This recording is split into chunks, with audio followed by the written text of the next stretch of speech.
आता पाहूया शिंदेंच्या लोकसभा उमेदवारांची आज पहिली यादी जाहीर झाली आहे, त्या संदर्भातल्या टॉप 9 बातम्या। शिंदे गटाच्या 8 उमेदवारांची पहिली यादी जाहीर। पहिल्या यादीत 8 पैकी 7 विद्यमान खासदारांना पुन्हा संधी, मात्र मुख्यमंत्र्यांचे पुत्र श्रीकांत शिंदेंचं नाव पहिल्या यादीत नाही। दक्षिण मध्य मुंबईतून राहुल शेवाळेंना पुन्हा संधी, ठाकरे गटाच्या अनिल देसाईंसोबत होणार सामना। कोल्हापुरातून संजय मंडलिकांना पुन्हा संधी, काँग्रेसच्या छत्रपती शाहू महाराजांविरोधात होणार लढत। शिर्डीतून सदाशिव लोखंडेंना संधी, ठाकरे गटाच्या भाऊसाहेब वागचौरेंसमोर होणार सामना, तर मावळमधून श्रीरंग बारणेंना उमेदवारी, ठाकरे गटाच्या संजोग वाघेरेंशी लढत। रामटेकमधून राजू पारवेंना संधी, तर विद्यमान खासदार कृपाल तुमानेंचा पत्ता मात्र कट। हातकणंगलेमधून धैर्यशील मानेंना उमेदवारी, तर हिंगोलीतून हेमंत पाटील यांना उमेदवारी, तर धैर्यशील मानेंनी शिंदेंचे आभार मानले। मतदारसंघामध्ये केलेल्या कामाचं हे भूषण आहे।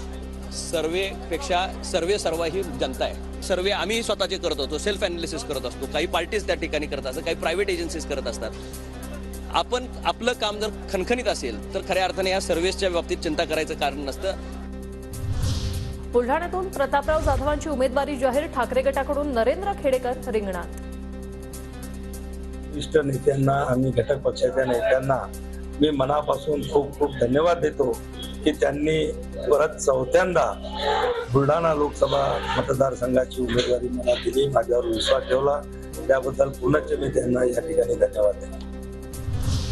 तर बुलढाण्यातून शिंदे गटाच्या संजय गायकवाड यांचा उमेदवारी अर्ज दाखल। उमेदवार जाहीर होण्यापूर्वीच अर्ज दाखल केल्यानं बंडाची चर्चा, तर बंड नसून पक्षातर्फेच अर्ज भरला। मुख्यमंत्री शिंदेंसोबतही बोलणं झालं, संजय गायकवाडांची माहिती। 6 महिन्यापासून चाललेलं जिल्हावासियांची इच्छा आहे की जसं काम संजीव मोने बुलढाण्याकडे केलं असं जिल्ह्यात राहायला पाहिजे। कार्यकर्त्यांचा आग्रह होता की आपण लोकसभा लढून बघूयात, म्हणून मग अर्ज टाकला आम्ही। गायकवाडांनी अर्ज भरला असेल तर मुख्यमंत्री समज देतील, संजय शिरसाट यांची प्रतिक्रिया।